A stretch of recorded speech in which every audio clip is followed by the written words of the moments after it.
Hello friends, this very hard leathery cataract almost turned to be my nemesis as I had to really struggle in order to get it away. In spite of having operated upon many cataracts before, I found this cataract to be particularly bothersome because its nucleus substance seemed to be formed of a material that looked like congealed resin, and a clear-cut chop was impossible. To compound the difficulties, the pupil began to shut down early in the case and making it very dicey to work with high vacuum and power, and I had to make many modifications in the technique which didn't look so elegant from a surgical point of view but which seemed to deliver the goods. The nucleus management in the following video is totally unedited.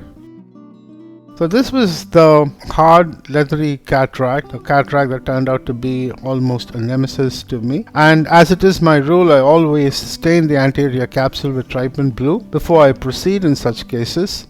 I do not use the retroglow for this rhexis because the cataract is so hard that a good red glow was not possible. The capsular rhexis is carefully performed using a cystotome, aiming for a rhexis size which was slightly larger than 5.5 millimeters, but ended up with a quite large rhexis, close to 6 millimeters in size.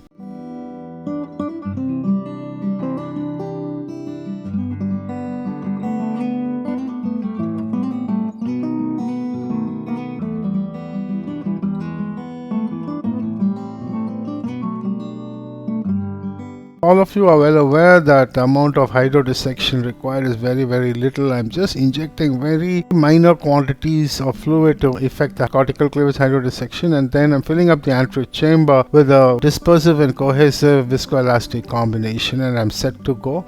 After exposing the phaco tip to about 2 millimeters, I impale the phaco tip in the multiburst mode close to the center of the nucleus, and as I try to chop, I realize the leathery nature of this hard cataract. The nucleus is so gummy, it is hard, and it is just not moving apart, and I'm not able to get a clear line fracture through and through. It is with the considerable amount of deformation that I'm able to create this crack, and I had to carry the second instrument quite deep into the substance of the nucleus in order to make it split.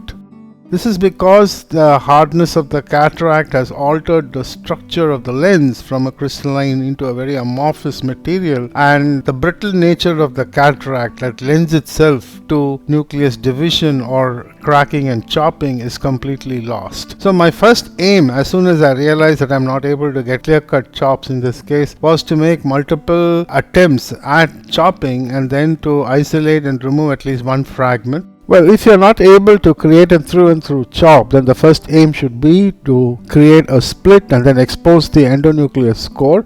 And once you are able to emulsify and remove at least part or almost the entire endonucleus core, then you'll find that it's much easier to isolate, mobilize, and to remove the individual pieces.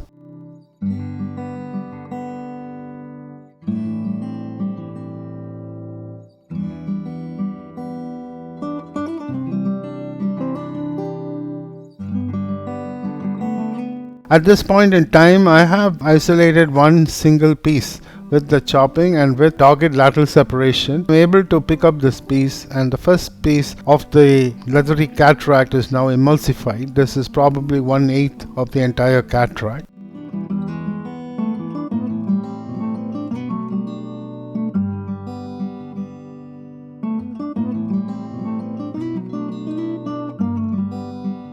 Because of the large size of the capsular rhexis, the nuclear fragments were coming in contact with the posterior surface of the iris, which caused the posterior surface of the iris to actually become small. This is in spite of the fact that I added epinephrine 0.5 cc to 500 ml of the balanced salt solution.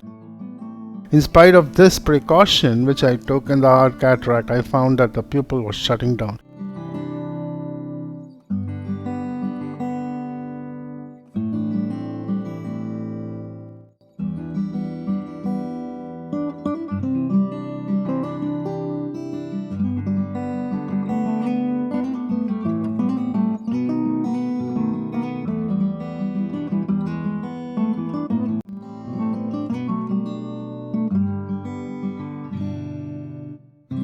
I almost got an iris chaffing there. The iris got pulled in but didn't get chaffed because there was no power. I was just using vacuum at that point.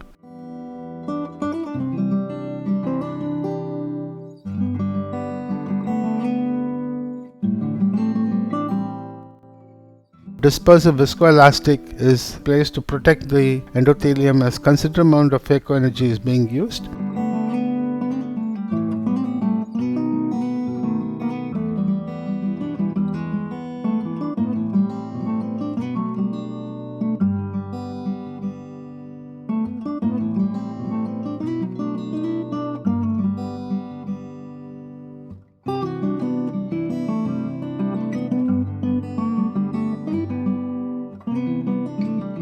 So after making the multiple attempts at chop, I have removed the central core of the nucleus, and now I have a peripheral thick hard leathery cuff of nucleus substance which I am chopping up and then removing.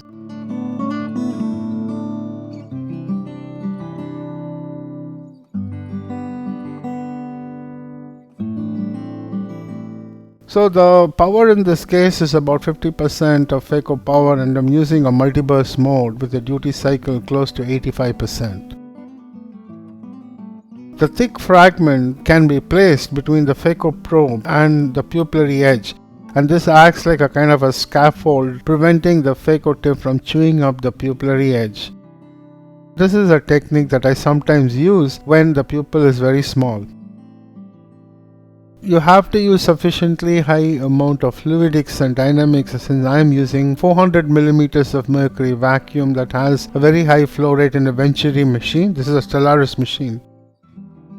And once the large fragment comes, I am making it sit astride the pupillary margin. This will mechanically make the pupil a little wider. It will also put the thick leathery nucleus substance between the phaco probe and the pupillary margin, which will prevent the iris from getting chafed or the pupil from getting drawn into the phaco tip. With this maneuver and by using phaco power in an intermittent fashion, I am able to remove most of the nucleus substance.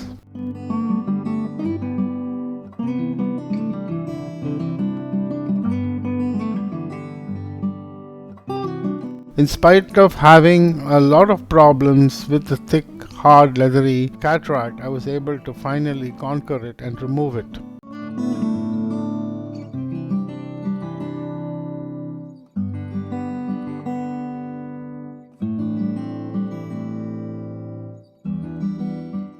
Removal of the cortex can be assisted using a Y-shaped hook and a coaxial IA cannula. That's what I use. You can also use a bimanual cannula to do this.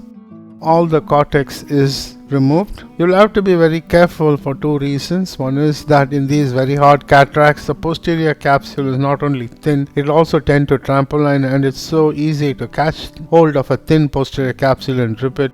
And all the efforts that you have made up till this point in removing the hard cataract would be in vain.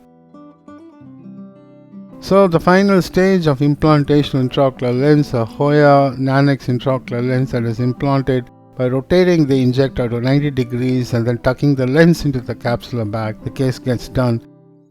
Let's look at the first post-operative day photographs in this patient. The patient had an unaided visual acuity of 6/9. He was quite overjoyed. There was a little SK which is not clearly seen in this photograph, but not much. I'm sure that this will clear within 1 week with the use of post-operative drops. Thank you for your attention.